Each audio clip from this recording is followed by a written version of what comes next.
really covered equity. Now let's talk about other ways we can get our films financed with what's called soft money. So what does soft money entail?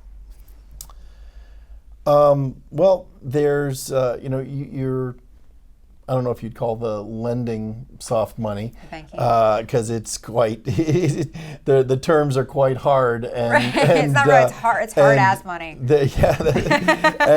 there it's expensive. And it's expensive money. So I don't know if it's. So maybe we'll stick with pre-sales, tax credits, tax rebates, cast deferrals, post-production deferrals. Product placement is yet another. You just rattled them all off. And let's talk about pre-sales and loans based on pre-sales. Everyone understands if you go into a bank and you say, can you give me $1 million for my film? The banker is going to say, great, what do you have as collateral?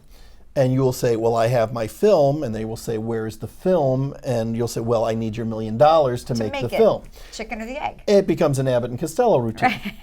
So the way they get around that is they say, go get a reputable pre-sale agent, a sales agent that sells films to all the different territories, the different countries of the world.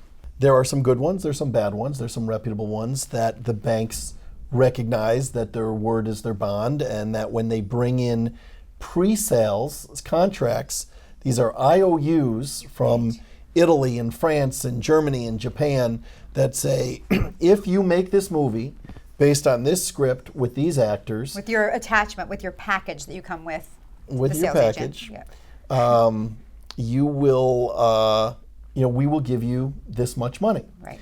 Now, if you were able to make the movie and then go back to Italy, France, Germany, Japan, and sell the movie, they would be able to see it. They'd say, this is a great movie. You would get the full value of the film.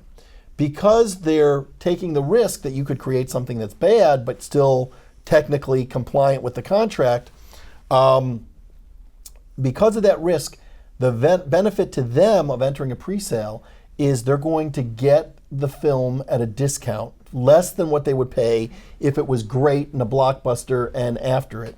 And they get the benefit of beating all the other distributors in Italy to saying, it's mine. There is a double-edged sword, though, to a pre-sale, right? So I would love your sage advice on the percentage of territories you should consider pre-selling before holding off some for festival rights, because let's assume that everything looks great on paper and you end up making a film that's not so great. Pre-sales can really help you, because maybe you wouldn't have gotten 100,000 out of Japan. Maybe you would have only gotten 70,000.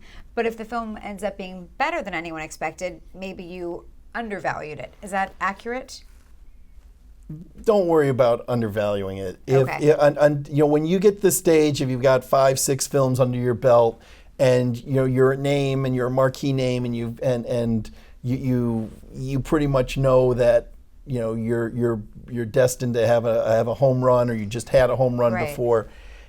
If you can get your investors' money back plus a little bit of interest on top of it, that's a win. And live and fight the next day and go to the film.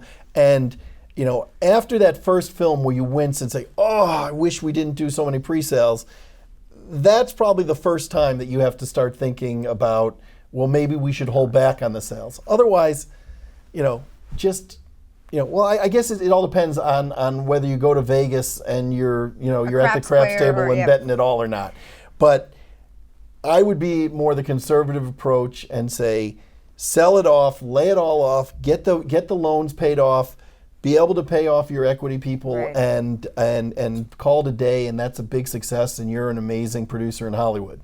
A lot of people will sell off all the foreign and keep the domestic as their upend profit. That we'll sell off the foreign and we'll hold back the domestic, and if it's a success, we're going to make a fortune on the domestic sale. There's no magic formula in your mind. There's no sell 60% or 40%. It's basically sell as much as you can up front. Yeah, you're going to have to sell the minimum to make the collateral requirement for the paper.